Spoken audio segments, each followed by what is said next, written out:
C'est à vous, c'est à vous.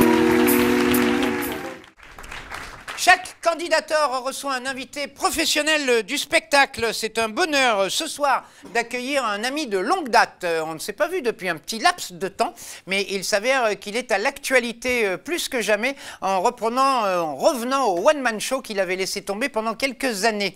On le connaît surtout pour son rôle dans Mes chers voisins depuis pas mal d'années sur TF1. C'est d'ailleurs étonnant comme un rôle récurrent dans une série peut faire devenir un acteur comique au départ avec ses one-man show, un acteur populaire du moment. Je vous demande d'applaudir Monsieur Thierry Samitier.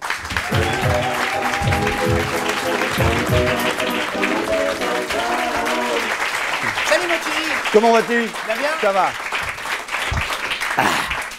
Ouais, je suis ravi de te retrouver parce que nous on s'est connus au point virgule il y a...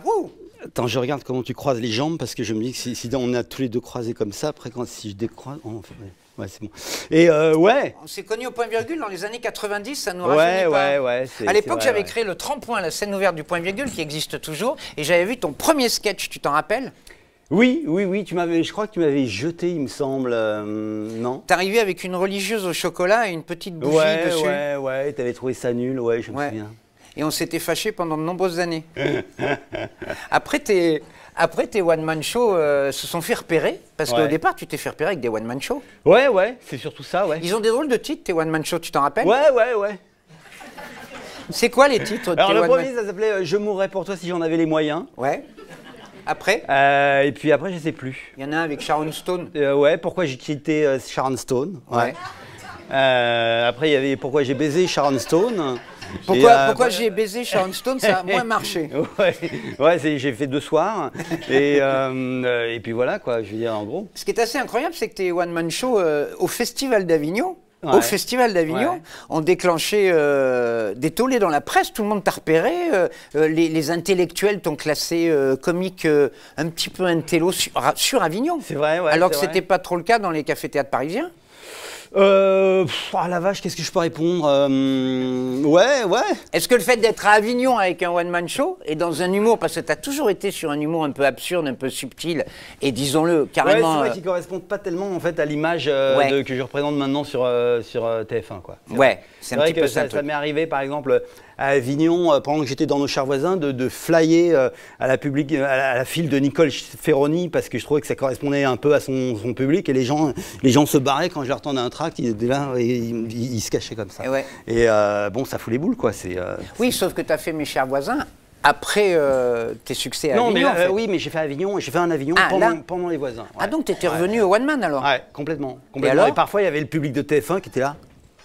Et voilà, il n'y avait pas de coïncidence entre mon spectacle et l'image médiatique. En plus. Pourtant, quand on était au point virgule ensemble, tu es allé à Nulle part ailleurs sur Canal+. Ouais, la télévision, tu connais? Une époque Nulle part ailleurs, ouais, mais c'était l'effondrement de Nulle part ailleurs. Hein, oui, c'était vers la fin, c'est vrai. Ouais. L'effondrement, je ne sais pas. Mais... Ils essayaient de remplacer De Caunes par Nagui, tout ça, et ça ne marchait pas. Ils se sont dit, tiens, on va mettre ce mec qui n'a pas l'air de marcher non plus. Et donc, il y avait une cohérence, si tu veux, sur le non-marchage du truc qui faisait que c'était assez cohérent, mais ça s'est effondré quand même, tu vois. On ne sentait pas très à l'aise avec la télé à ce moment-là? Ouais, non, moi je sais pas, je gagnais ma vie, quoi. Tu vois, la base, en fait, je suis assez paysan dans mon truc. Quand on me propose un taf payé, j'y vais, quoi. T'as raison, t'as raison. Enfin, la télé paye mieux que les one man? Ouais, largement, ouais. D'accord. Après, je t'ai vu, moi, dans un truc assez curieux. T'as été le mari de Chantal Latsou pendant 3 ans dans sur Nelson, scène. ouais, dans Nelson, qui a été un énorme succès. Quand j'ai vu Nelson, le fait de devoir marier Chantal... T'as halluciné, quoi. Oui, j'ai un peu halluciné. C'est vrai que la pièce... Là, je me suis rendu compte qu'un texte n'était qu'un prétexte, en fait, tu vois. Parce que bon, c'était pas une pièce, mais il y avait une équipe d'enfer. Il y avait c'était génial. Chantal. Vous êtes bien marrés. Ouais, on s'est bien marrés. Et t'avais déjà fait d'autres pièces? Il n'y avait pas que Nelson? J'avais joué Jupe obligatoire parce que ça se passait dans un club échangiste et je me suis dit il faut absolument que je joue cette pièce. Malheureusement on était habillés tout le temps, c'était un peu trop, mais c'était ma première pièce. En fait j'étais très fier parce que j'avais écrit 2 pièces. Il y en avait une qui s'appelait Ta gueule je t'aime. Oui, je me rappelle, qui avait bien marché à Avignon. Ouais, et l'autre qui s'appelait Concession. Et puis là pour la première fois on me proposait un rôle dans une pièce qui n'était pas de moi et donc c'est pour ça que j'ai joué avec plaisir. Alors si je dis tout ça, c'est parce que tu reviens au One Man Show, tu démarres le 10 avril à l'Apollo Théâtre. L'Apollo Théâtre avec un spectacle qui s'appelle Revolution. Ouais, un nouveau spectacle où tu es presque en Che Guevara Mais c'est l'intérêt du spectacle vivant, mesdames et messieurs, n'est-ce pas Thierry? Exactement, exactement. Ce qu'il faut, c'est qu'il se passe un truc. Et, il se passe un truc. Et là, il s'est passé des trucs. C'est-à-dire que vous allez rentrer chez vous ce soir, vous allez dire putain, il s'est passé un truc, les mecs. Si c'était organisé, c'était vachement bien foutu, quoi. La nana qui intervient à moitié bourrée, tout ça, et puis les mecs, ils font monter sur scène. Mais tout ça, mais c'est un spectacle de ouf. Tout paraissait complètement vrai, quoi. Je veux dire, c'est complètement dingue. Eh bien, c'était Thierry Samitier.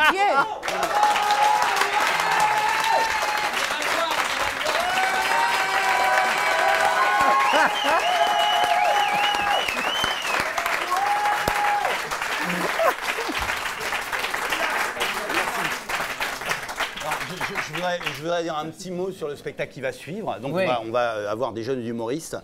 Moi, ce que j'aime pas trop en fait dans l'humour, c'est les sketchs sur les postillons, sur les MST, sur les morpions, sur les régimes amaigrissants, parce que putain, il y en a too much, quoi. Tu vois, il y a un moment, tu pètes un câble, quoi. Je veux dire, et donc, je préfère un mec un peu, voilà, à côté de la plaque, et que quelqu'un qui va te ramasser les gens en étant super cool et en baratinant sur ses problèmes de RATP, de morpions. Je veux dire, c'est bon. Voilà, je vais fermer cette parenthèse parce que parfois j'ouvre des parenthèses que j'arrive pas à fermer. Mais donc n'hésite pas à fermer quand je parle. Non, je ferme la parenthèse. Il n'y a rien de tout cela ce soir. Les thèmes des sketchs sont des thèmes originaux. D'accord. Très bien. Révolution, le 10 avril, à partir du 10 avril, tous les mardis. À l'Apollo Théâtre. À l'Apollo Théâtre. Merci Thierry, tu vas t'asseoir dans la salle et assister au spectacle. Par là.